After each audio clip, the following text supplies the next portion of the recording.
I'm very excited today because I've been invited to talk to you about the coming of Jesus. That is, waiting for Jesus' coming. This is a very important topic, especially this time of the year. What is this time of the year called? It is called Advent. And Advent means coming.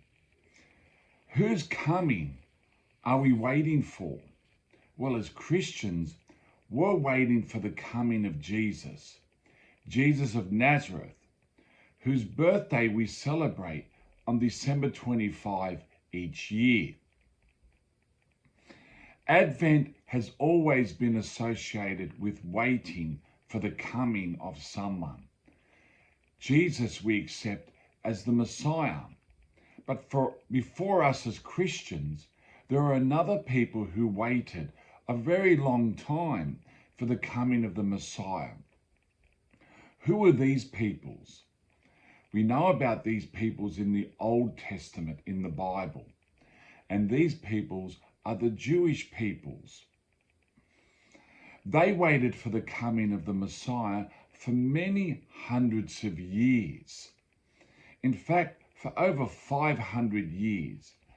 And in that time, they had special people called prophets who told them that the Messiah would come and gave them clues as to what that Messiah would be like.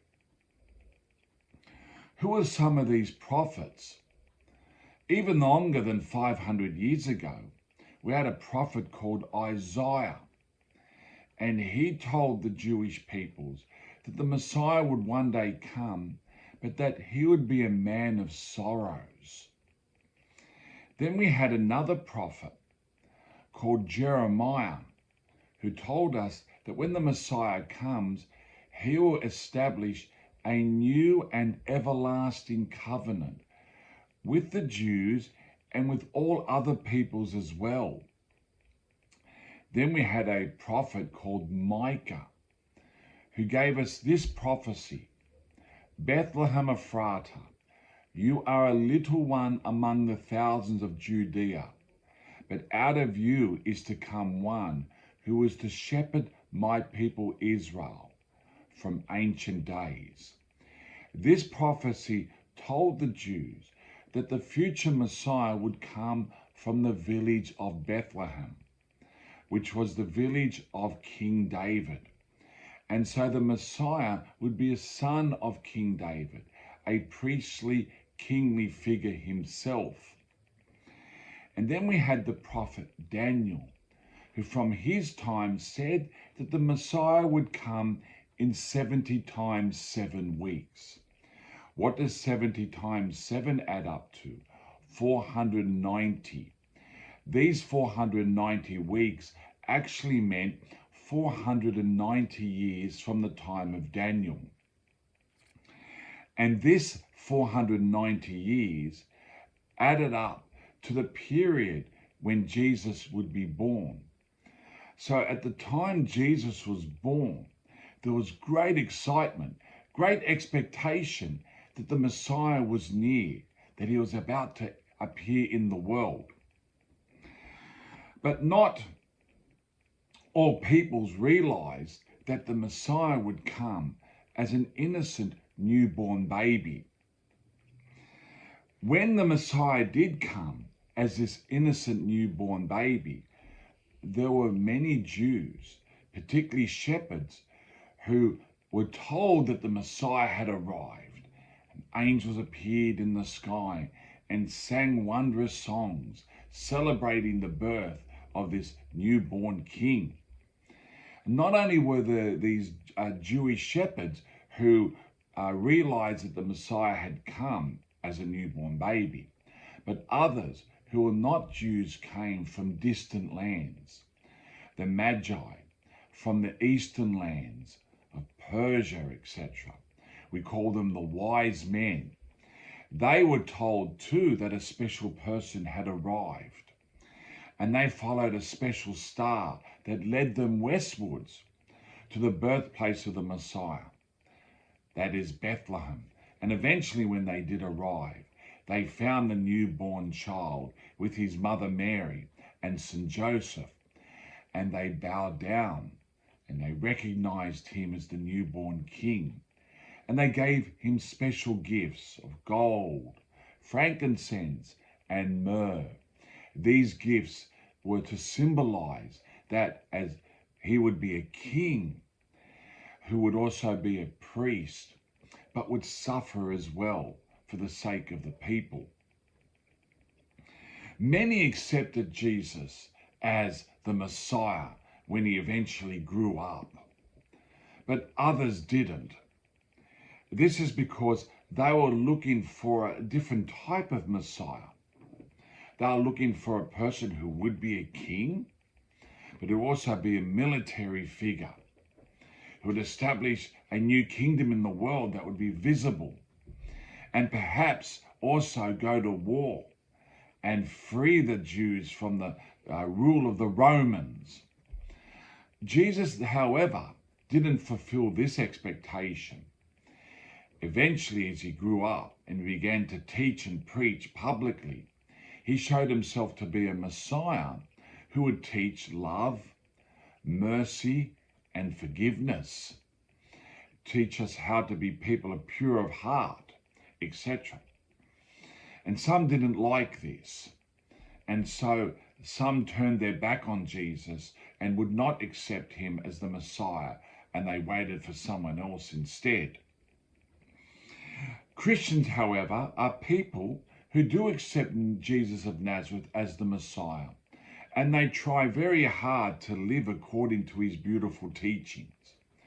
So Christians are people who follow the 10 Commandments of God, but also follow the high teachings of Jesus, the Beatitudes, for example, and follow the commandments as laws of love, loving God above all things with our mind, body, heart, and soul, and loving our neighbour as ourselves. Now, every Christmas, we wait for the coming of Jesus again. We celebrate the coming of Jesus again. And we celebrate the coming of Jesus as that newborn infant, born in the manger in Bethlehem, surrounded by his mother Mary and St. Joseph. And we commemorate again the angels who appeared in the sky, celebrating the coming of Jesus, and the 3 wise men who came and acknowledged Jesus as the Messiah. This is something we should always keep in mind when it comes to Christmas. We all love Christmas, don't we? We all love the Christmas trees and the decorations and the lights. And we also love the shopping, and we love the sales, and we love the presents. I love getting presents, and I'm sure you do too as well. We also love giving presents as well. That's part of the true spirit of Christmas. But we must always remember, what is the core story about Christmas? Christmas is about Christ. So we ought to always keep Christ in Christmas. And remember, yes, even though we like to have depictions of Santa Claus, who's really St. Nicholas, and Rudolph the Red-Nosed Reindeer, etc., etc., these joyful characters, we also must remember that the core of Christmas is Jesus Christ. And that's why we celebrate. That's why we put up that Christmas tree in our houses, the family tree of Jesus. That's why we place that star on the top of that tree to remind us of the Star of Bethlehem that led many towards Jesus and should lead us back to Jesus every year. This is the core of Christmas, as I said. And yes, we commemorate the coming of Jesus, but we commemorate Jesus as God who came and became man. He became one of us to live among us and eventually make that great sacrifice for us on the cross that we celebrate during Easter. That sacrifice that restored us to be children of God, that restored us to be heirs of heaven, a future eternal wonderful life with God forever. Christians also wait for another coming of Jesus. With Christmas, we celebrate his first coming, but that should prepare us to also celebrate his coming again one day, when Jesus will come a second time, not as a newborn infant, innocent and pure, etc., but as Lord of Lords and King of Kings, when he comes again one day in glory to be the Lord of all. And that's another exciting thing that we wait for. We wait for every day. And how do we prepare for this second coming? Well, again, it's following the teachings of Jesus, the teachings of love, the law of love. Let's every day strive to love God above all things and love our neighbors as ourselves. And in doing that, that's the best way to prepare for the coming of Jesus one day again in the future. I hope you've enjoyed this little presentation, found it worthwhile, and to help us focus now at the beginning of this Advent season on the true meaning of Christmas. Thank you very much. God bless.